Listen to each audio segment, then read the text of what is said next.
Temos aqui hoje muitos momentos especiais, amém?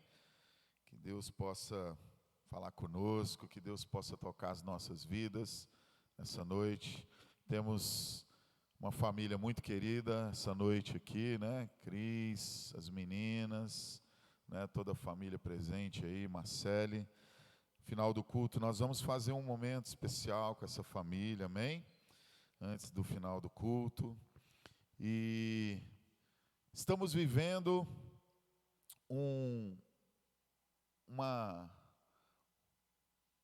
não sei como é que eu chamo isso, mas não sei se seria uma fase, porque fase, sei lá, uma coisa que dá a impressão que vai acabar, né? Mas estamos vivendo um momento, né? Estamos vivendo algo sobrenatural, como Sara a nossa terra, né, queridos? Quem estava na conferência aí, Arena Jovem? Foi sobrenatural ou não foi, né? E é algo, queridos, que nós cremos que são focos de incêndio. Quantos já viram incêndio no mato, né? Quantos já viram incêndio aqui no centro-oeste, aqui em Brasília, Goiás? Aqui é muito comum, né, na época da seca, você passa assim, vê aqueles focos, né, de incêndio, um foguinho aqui, um foguinho ali, e daqui a pouco aquilo cresce, né, e toma conta, se torna um grande incêndio, né? E isso é muito comum.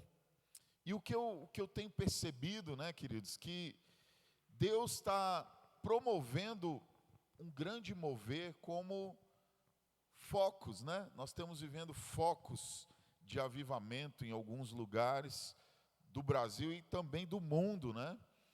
Quantos estão acompanhando as notícias aí daquela universidade americana que tem um culto que está acontecendo lá que não acabou e já dura 10 dias. Quantos já ouviram falar disso, né?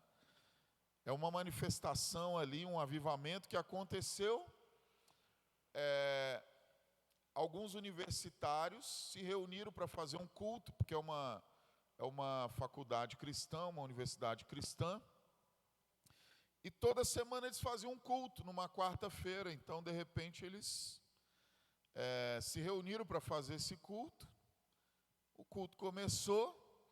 No final do culto, ficaram ali alguns jovens reunidos, se eu não me engano, cerca de 30. E eles não foram embora, e continuaram ali orando, e continuaram louvando, e daqui a pouco o fogo de Deus tomou aquele lugar, e outros jovens foram voltando, e já tem 10 dias que tem esse culto, está acontecendo lá, sem parar, 24 horas por dia, pessoas lá orando, adorando, chorando, clamando, orando, sentindo a presença de Deus, sentindo o poder de Deus se manifestar. E esse é um exemplo que eu estou falando dos focos, né, de unção, de poder de Deus. Realmente Deus está começando a fazer alguns pequenos movimentos, mas eu creio que tudo isso vai culminar num grande incêndio, né? Incêndio no bom sentido, né? Um incêndio do poder de Deus, da presença de Deus, da glória de Deus, que vai alcançar o Brasil e as nações. Quantos creem que isso é possível? Amém? Então eu creio, queridos, e nós temos orado por isso, né? Nós temos orado por um grande avivamento, especialmente no nosso país, na nossa nação, para que o Brasil viva momentos, né? Para que o Brasil viva o poder de Deus, a glória de Deus, porque nós cremos que tem sido tempos, né, queridos, tempos difíceis, tempos onde o mal tem crescido, onde o mal tem tentado dominar muitas áreas, né, da sociedade, onde o mal tem se levantado contra a igreja, e a igreja precisa viver esse poder, a igreja precisa viver algo novo, né? Para resistir ao dia mau. Quando o dia mau vem, tudo o que nós precisamos, querido, é de sentir a glória de Deus, é de viver a glória de Deus, o poder de Deus, porque é isso que nos mantém de pé. Amém? E falando um pouco, né, de Brasil, especialmente aqui nosso ministério, Sara Nossa Terra. Ontem, né, nós estávamos lá na nossa conferência de 20 anos de Arena Jovem. 20 anos de Arena Jovem, gente, a ficha caiu assim de um jeito para mim. 20 anos de Arena Jovem.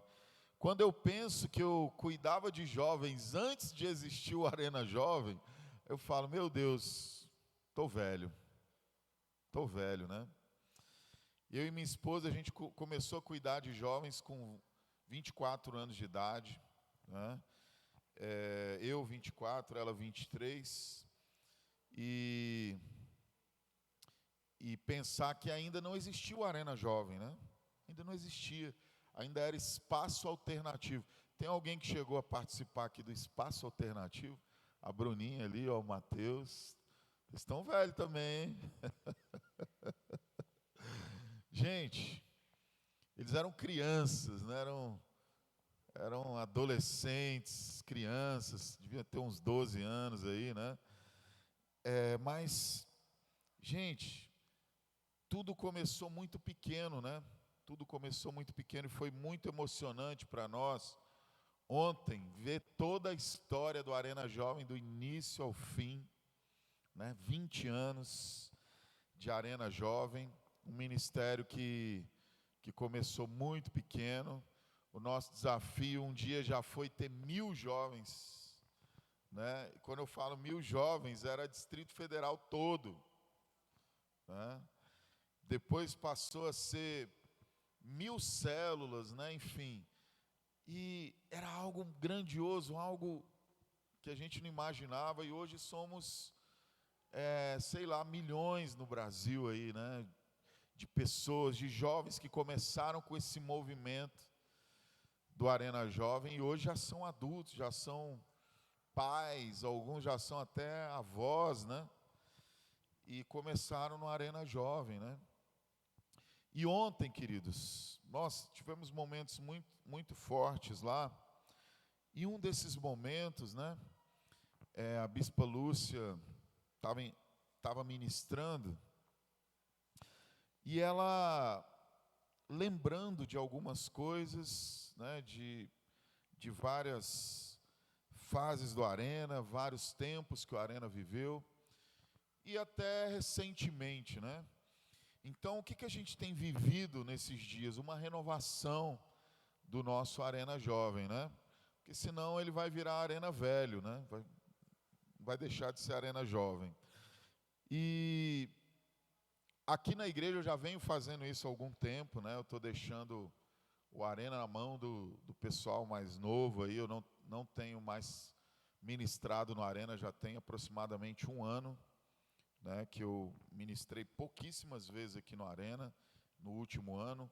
Comecei por motivos de trabalho e depois eu segui e falei, não volto, né, vou aproveitar que eu já me distanciei. E Deus está levantando novos casais, novos jovens, também solteiros, que vão levantar uma próxima geração que vai sarar o Valparaíso, vai sarar esse entorno, vai sarar o Brasil, amém? Quantos podem dizer amém? Então, queridos, foi falado de um momento que os nossos pré-adolescentes e adolescentes viveram, né?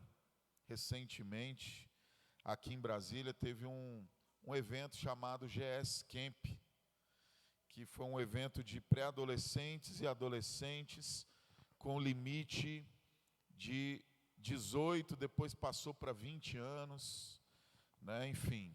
Mas a maioria era meninada a partir de, era 12, 13? 12 anos, né? E ontem a gente ouviu alguns testemunhos fortes do que Deus fez nesse acampamento, porque era um acampamento programado para os jovens e adolescentes para eles curtirem. Eles foram para lá, era para jogar bola, era para bater papo, era para se divertir, era para ter um momento de comunhão entre os jovens, né? E claro, ia ter momentos também de louvor, momentos de palavra, mas era algo bem, para ser bem descontraído. Acontece que, quando o evento começou, o ambiente foi tomado por um poder de Deus muito grande. E aí, para resumir, né, não dá para contar muita coisa, mas nosso tempo é curto, mas tinham pré-adolescentes, né, adolescentes, chorando, profetizando, entregando palavra de Deus, sendo usado por Deus para falar com adultos naquele lugar, entregando profecias para adultos, crianças de 12, 13 anos, pré-adolescentes, adolescentes, cheios do poder de Deus, cheios da glória de Deus naquele lugar. E o foco do evento acabou se perdendo, ninguém mais queria jogar nada, ninguém mais queria se divertir. Todos aqueles adolescentes e jovens ali reunidos foram tomados pelo poder de Deus. Houveram manifestações físicas do poder de Deus, como em um momento que eles estavam orando, veio uma nuvem diferente, tem até foto no Instagram, né, da Sara Nossa Terra. Eu não sei se é no da Sara, se é no do Arena, eu já vi, né, da Bispa, procura que você vai achar. Eu já vi essa foto, veio uma nuvem, cobriu o lugar onde eles estavam reunidos, uma nuvem diferente assim, e eles falaram que naquele momento eles começaram a orar por poder de Deus, para que o poder de Deus se manifestasse. De repente aquela nuvem foi aparecendo e ficou em cima deles, né, uma coisa sobrenatural assim. Então, queridos, por que eu estou contando essa história? Porque nós estamos vivendo o início de um grande avivamento de Deus nas nossas vidas. Quantos querem viver esse avivamento, amém?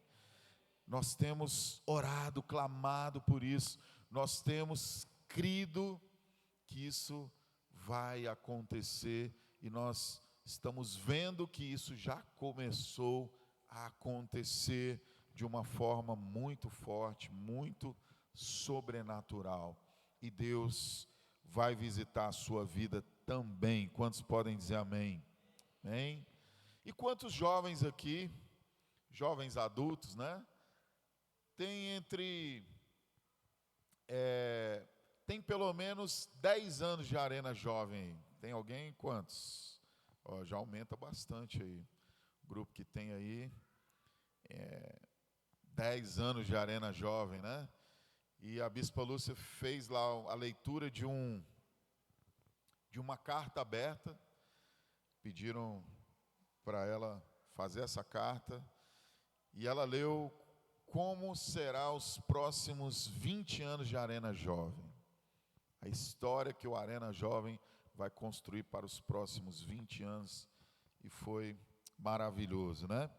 Bom, mas vamos entrar aqui na nossa palavra de hoje. Nós temos pregado sobre personagens bíblicos, né? Eu falei sobre Abraão, a pastora Leninha falou sobre Josué, e agora eu quero pregar sobre Jó. E o tema da nossa palavra de hoje é a prosperidade de Jó.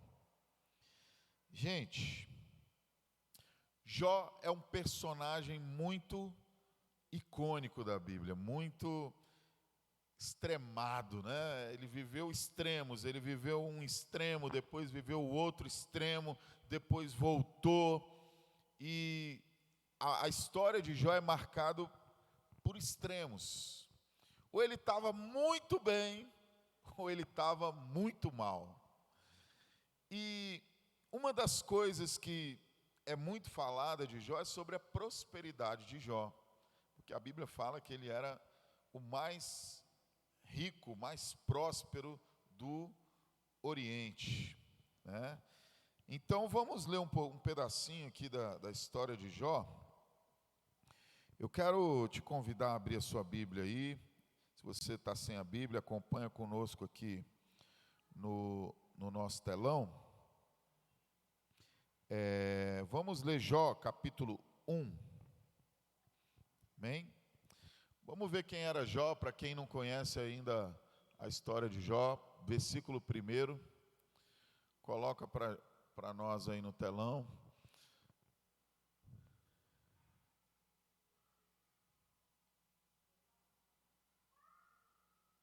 Deu ruim aí? Vamos lá. Acho que aconteceu algum problema aqui. Se voltar, vocês me avisam aí. Vamos lá. Vou ler para vocês aqui. Voltou. Vamos lá. Na terra de Uz vivia um homem chamado Jó. Era homem íntegro e justo e temia a Deus e evitava fazer o mal. Tinha ele 7 filhos e 3 filhas.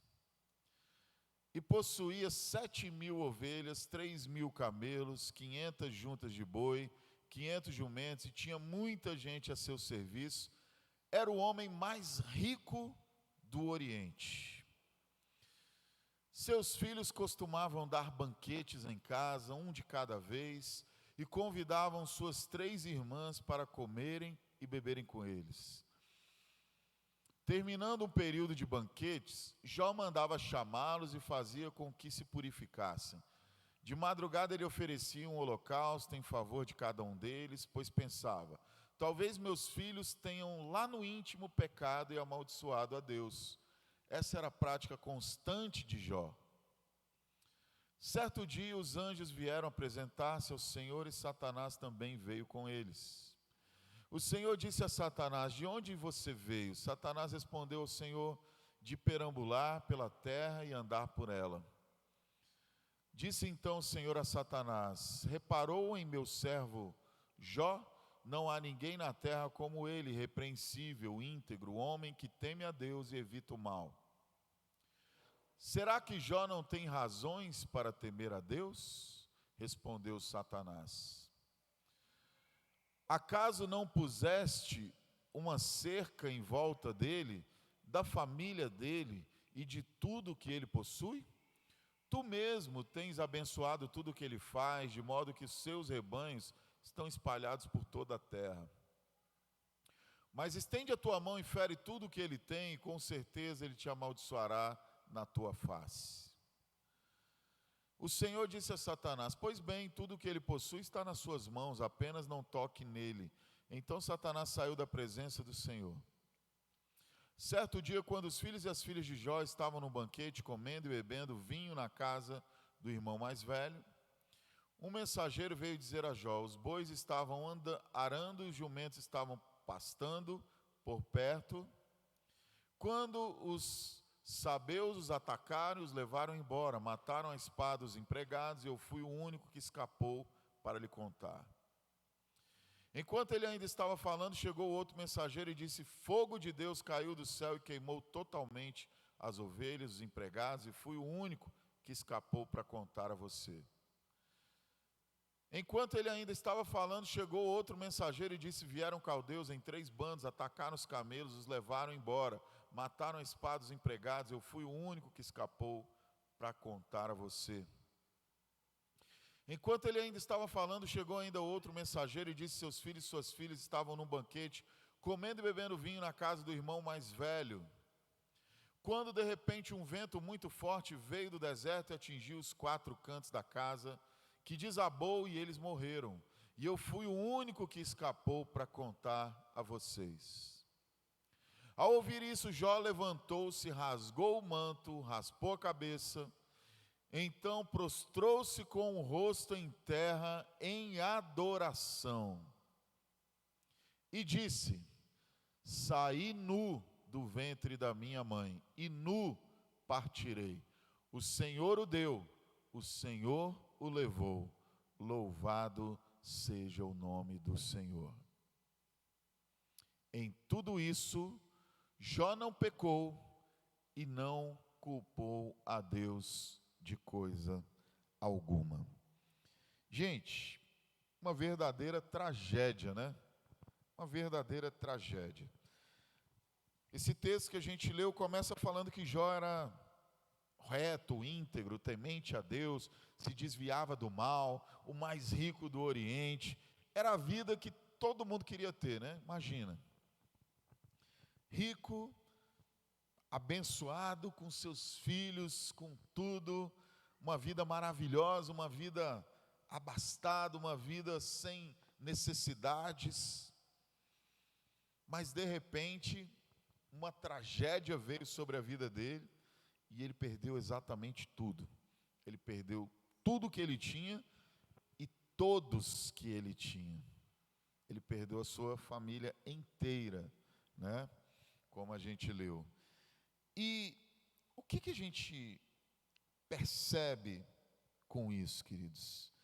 Que pessoas boas também vivem momentos ruins.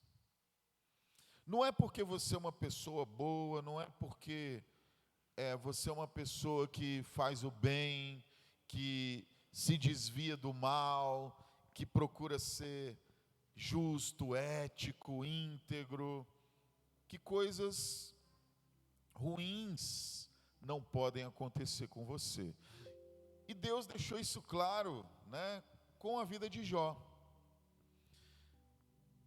E às vezes a gente começa a perguntar, mas Deus, por que isso? Mas Deus, por que aquilo? Senhor, mas por que foi desse jeito? Senhor, mas por que foi agora? Senhor, mas por que eu passo por essa situação? Deixa eu te falar uma coisa, tem perguntas que a gente faz para Deus que a gente não vai ter resposta nessa vida. A gente não vai ter resposta nessa vida. A gente talvez tenha uma resposta na eternidade, quando todos nós formos encontrar com Deus, um dia todos nós estaremos lá. Quem sabe Deus vai nos tirar algumas dúvidas, quem sabe Deus vai nos dar respostas que aqui nessa vida a gente não consegue encontrar. A gente não consegue saber o porquê das coisas, né? Porque nem tudo acontece do jeito que a gente gostaria que acontecesse. Não é verdade? Quem nunca questionou a Deus, quem nunca perguntou para Deus: por que, Senhor? Por que eu passo por isso? Por que eu vivi essa situação?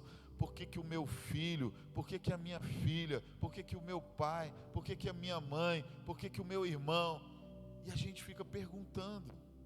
A gente quer respostas para muitas situações que a gente vive, que a gente não consegue encontrar sentido.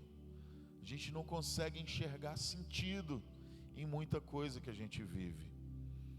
E eu sou um desses, né, que vez por outra eu fico tentando entender, e eu pergunto: Senhor, mas por que, Senhor? Por que tem que ser desse jeito? Por que tem que ser dessa forma? E é natural, gente, é natural, porque na nossa mente a gente tem essa percepção, esse sentimento de que se eu faço somente o bem, por que o mal acontece? Se eu busco dar o meu melhor em tudo que eu faço, por que eu passo por situações difíceis? Isso é natural nosso. E Jó, ele viveu exatamente isso. A gente não tem tempo de ler o livro de Jó inteiro aqui, mas depois você pode ler, né, a história de Jó. São 42 capítulos. Você vai poder ler a história de Jó e tirar talvez alguma lição, algum aprendizado, e quem sabe Deus te responda algumas questões que hoje você não consegue encontrar resposta.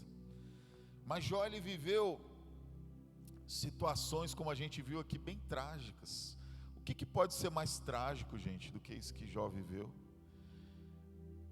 De repente ele era um cara rico, próspero, abençoado em tudo, família, filhos, esposa, tudo indo muito bem, de repente ele é um cara pobre, quebrado, sem nada.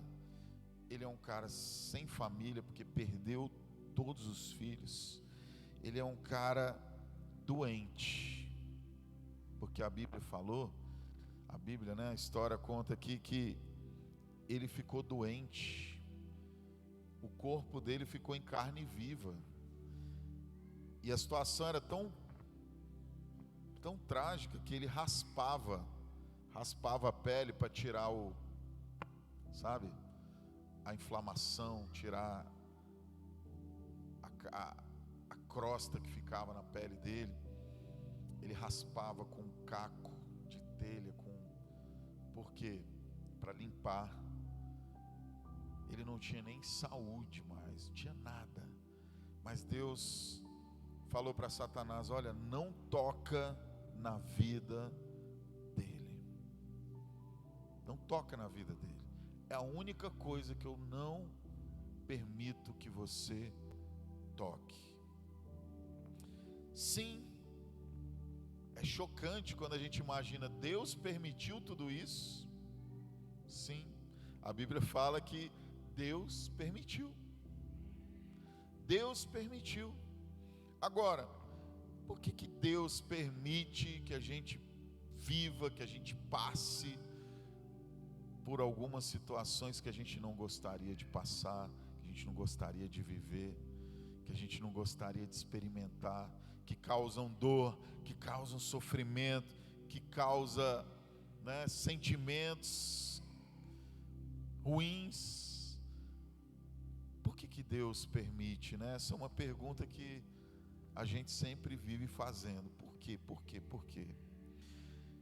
E no caso de Jó aqui, queridos, a gente percebe algumas coisas pelo desfecho da história.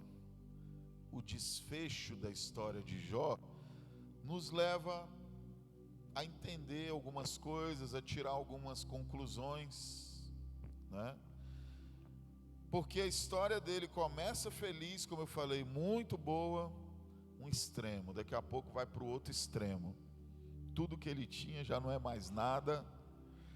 Mas tem uma boa notícia, né? A gente não vai ler a história toda, mas nós vamos ler um trecho do final da história de Jó.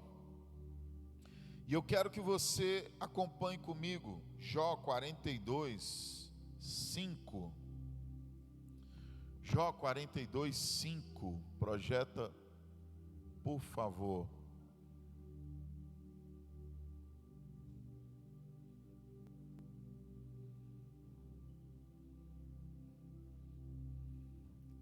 Vou ler aqui. Antes eu te conhecia só por ouvir falar, mas agora eu te vejo com os meus próprios olhos. Olha o que Jó falou para Deus. Antes eu te conhecia com os meus próprios olhos, agora eu te vejo. Antes eu te conhecia só por ouvir falar, mas agora eu te vejo com os meus próprios olhos. Jó 42, 5. O que a gente vê aqui, queridos?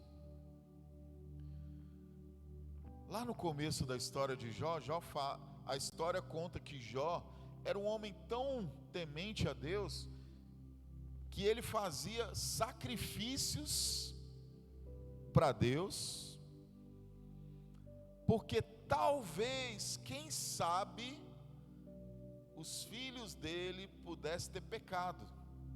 Olha só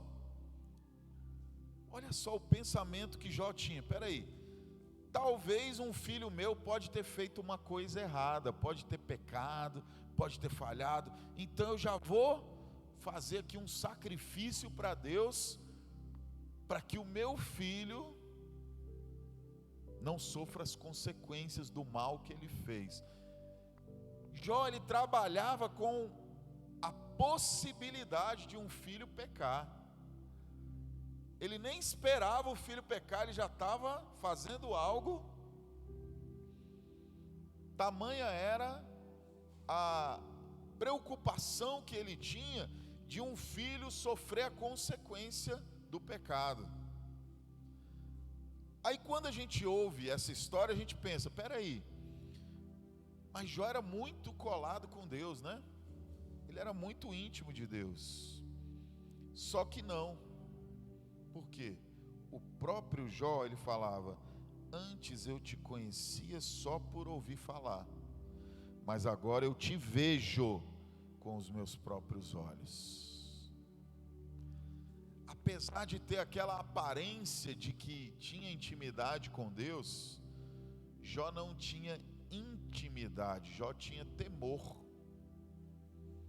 Jó, ele estava preocupado, era com as consequências, era com o pecado, sabe, ele era um cara preocupado, ele era um cara que tinha medo, ele era um cara que tinha temor. Mas ele mesmo contou lá no final da história, ele disse, antes, Senhor, eu te conhecia de ouvir falar, mas agora eu te vejo com os meus próprios olhos. Agora eu sei quem o Senhor é de verdade. Agora eu estou vivendo algo contigo que eu nunca vivi antes.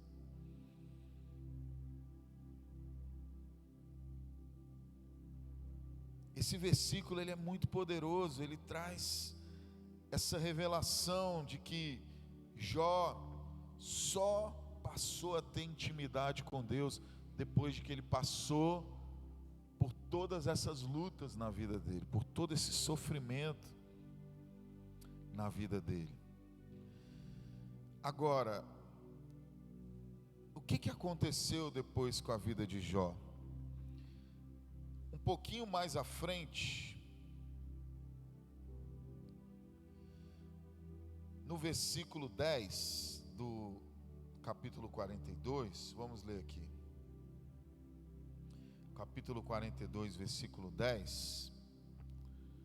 Depois que Jó orou por seus amigos, o Senhor o tornou novamente próspero e lhe deu em dobro tudo o que ele tinha antes. Todos os seus irmãos e irmãs e todos os que haviam conhecido anteriormente vieram comer com ele em sua casa. Eles o consolaram, o confortaram por todas as tribulações que o Senhor tinha trazido sobre ele, e cada um lhe deu uma peça de prata, um anel de ouro. O Senhor abençoou o final da vida de Jó mais do que o início. Ele teve 14 mil ovelhas, 6 mil camelos, 1000 juntas de boi, 1000 jumentos. Também teve ainda 7 filhos e 3 filhas. Deus restaurou tudo que Jó havia perdido. O que ele tinha de material, de natural, Deus deu o dobro. E ele tinha no início também 7 filhos e 3 filhas, e Deus deu novamente para ele 7 filhos e 3 filhas.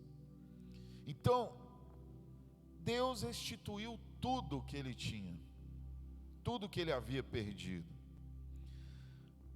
Mas diz que Deus fez isso, primeiro, depois que Jó reconheceu e passou a ter intimidade com Deus. Lembra?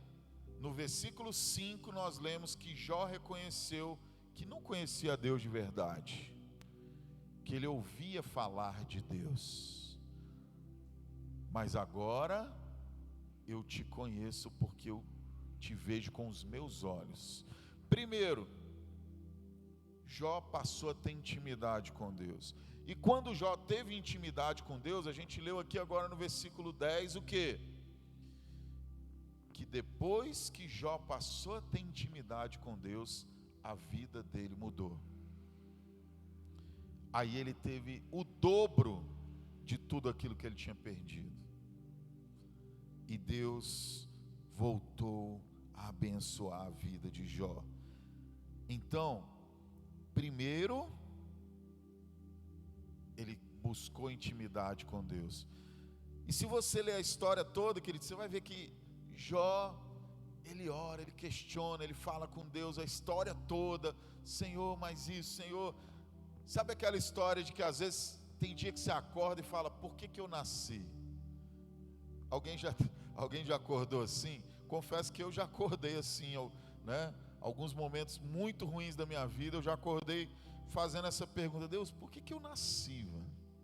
Acho que eu não tinha nem que ter nascido. E Jó, ele estava desse jeito. Ele estava: Deus, por que eu nasci? Por que eu estou nesse mundo? Olha, eu nem merecia ter entrado no ventre da minha mãe. Eu não merecia estar aqui. Eu não merecia viver. Eu sou um traste, eu sou um lixo, né? Jó se rebaixa, ele fala: olha, Deus, melhor era que o Senhor não tivesse permitido eu nascer. Tamanha era a dor, o sofrimento que ele vivia. Mas depois de viver tudo isso, essa angústia, esse sofrimento, ele aprendeu o que ele precisava aprender e se tornou íntimo de Deus.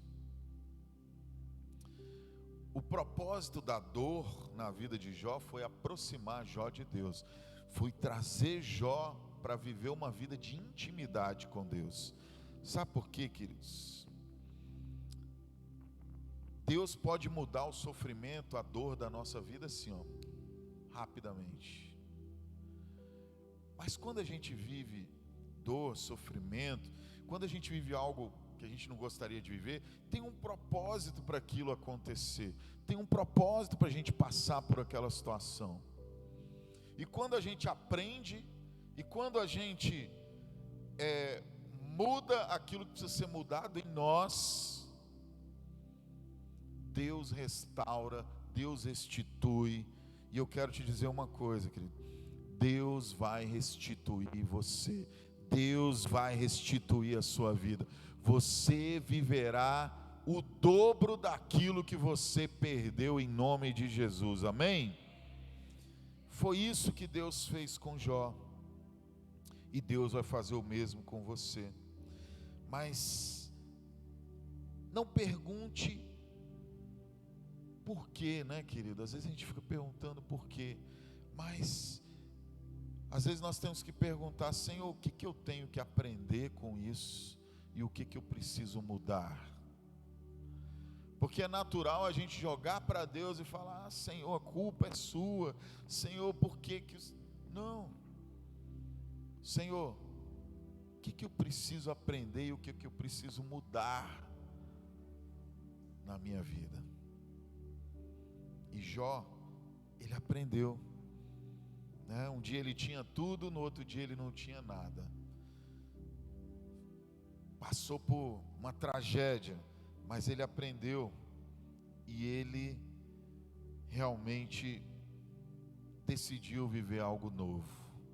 Quando, né, ele viveu toda essa tragédia, primeira coisa que ele fez, ele não culpou a Deus, ele não amaldiçoou a Deus, ele questionou, sim, ele questionou muito, mas ele não pecou e nem colocou a culpa em Deus. Isso está lá em Jó, capítulo 1, versículos 20 e 22, né? A gente já leu, mas eu vou ler novamente. Jó se levantou em sinal de tristeza, rasgou as suas roupas, rapou a sua cabeça, depois ajoelhou-se, encostou o rosto no chão e adorou a Deus.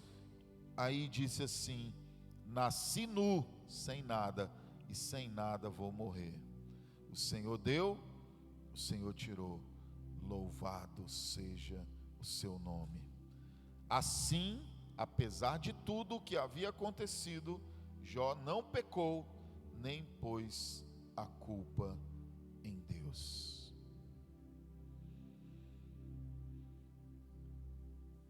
Quantos acreditam que um pai e uma mãe sabe o que é melhor para os seus filhos?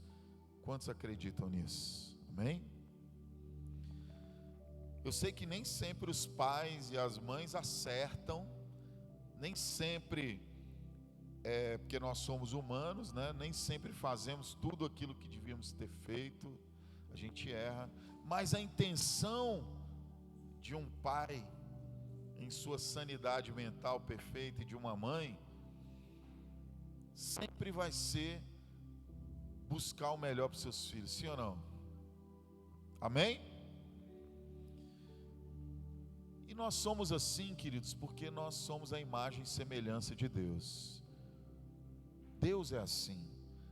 Por mais que seja difícil enfrentar algumas coisas na sua vida, o seu pai sabe o que está fazendo, e ele sabe o que você vai aprender e o que vai acrescentar na sua vida o deserto que você está vivendo, a dificuldade que você está passando. Quantos estão entendendo? Amém? E foi assim, né? Jó viveu essa tragédia, mas ele aprendeu algo e ele tirou um grande proveito disso tudo, né? Ele passou a conhecer Deus na intimidade. Na intimidade. Não tem nada mais poderoso na sua vida do que ter intimidade com Deus. Não tem nada mais precioso do que você viver experiências com Deus. É como eu costumo dizer, muita gente ama milagres, né? Ama milagres.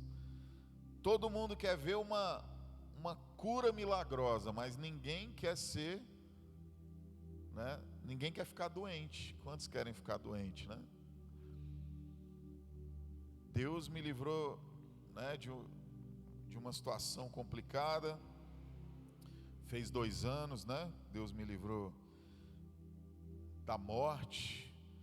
Mas se me perguntasse, você quer ficar doente? Você quer ficar à beira da morte? Quem em sã consciência vai falar, Senhor, eu quero ficar à beira da morte? Ninguém quer. Mas na hora que o milagre acontece, né, a gente, oh, Deus é maravilhoso, glória a Deus.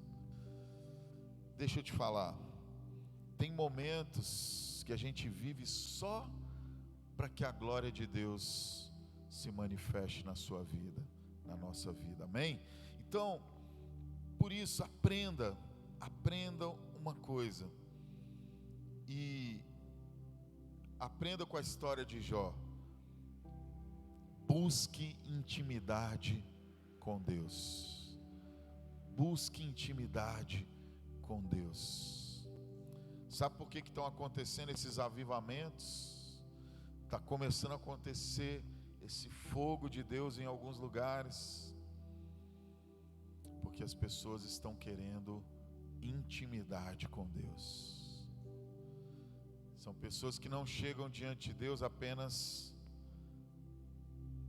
para pedir coisas. São pessoas que não chegam diante de Deus apenas, né, como um gênio da lâmpada mágica que a gente esfrega, faz uns pedidos, e depois que o pedido acontece, a gente bota o gênio na lâmpada de novo, né? Fala, gênio, agora fica quietinho aí, eu já consegui o que eu queria, né?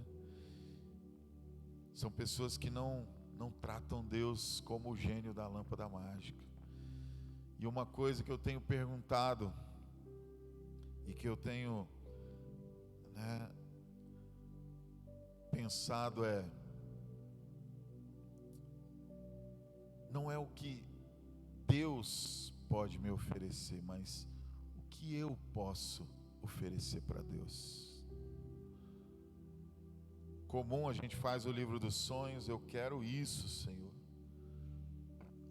Agora a gente também tinha que colocar no livro dos sonhos, eu quero entregar isso para o Senhor. E a primeira coisa que a gente precisa entregar é a nossa vida, nosso coração. É colocar Jesus como o centro de tudo.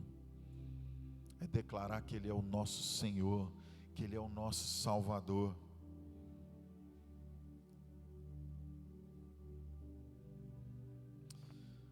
Marcele estava falando comigo que uma música que o pai dela gostava, os meninos até tocaram lá, o Guilherme tocou, era: se Deus fizer, Ele é Deus; se não fizer, Ele é Deus; se tudo der certo, Ele é Deus; se não der, continua sendo Deus. Quantos já ouviram essa música?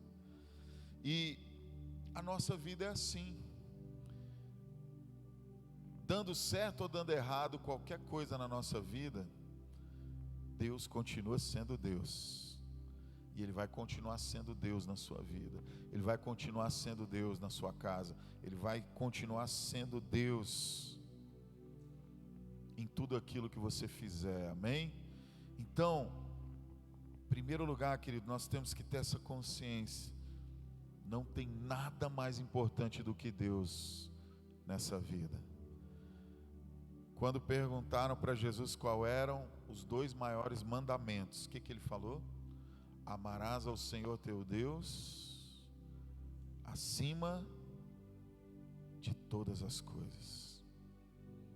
Deus tem que vir no topo da tua vida ali, ó, sentado no trono da sua vida. E aí Jesus continua dizendo: e o segundo maior mandamento é: amarás o teu próximo como a ti mesmo. Sabe o que Jesus fez?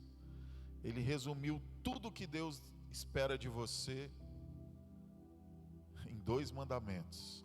Tudo que Deus espera de nós em 2 mandamentos.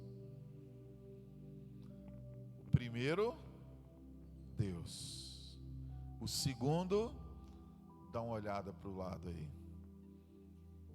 Olha para um lado, olha para o outro. Essa pessoa aí.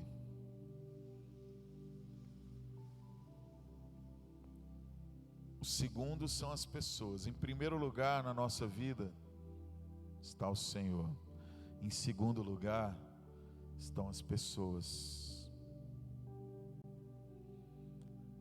Se a gente colocar Deus acima de todas as coisas na nossa vida, amar Deus acima de todas as coisas,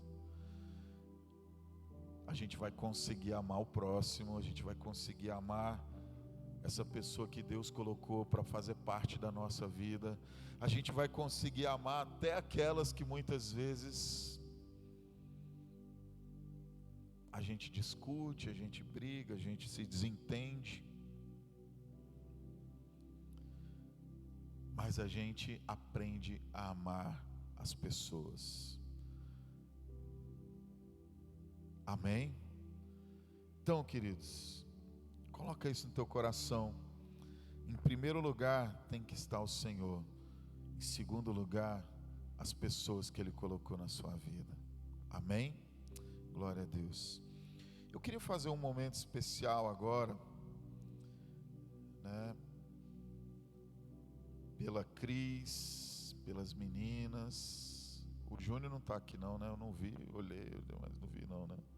O Júnior não veio, mas as meninas estão aí, né? Nem todas também estão, porque algumas moram distante, né?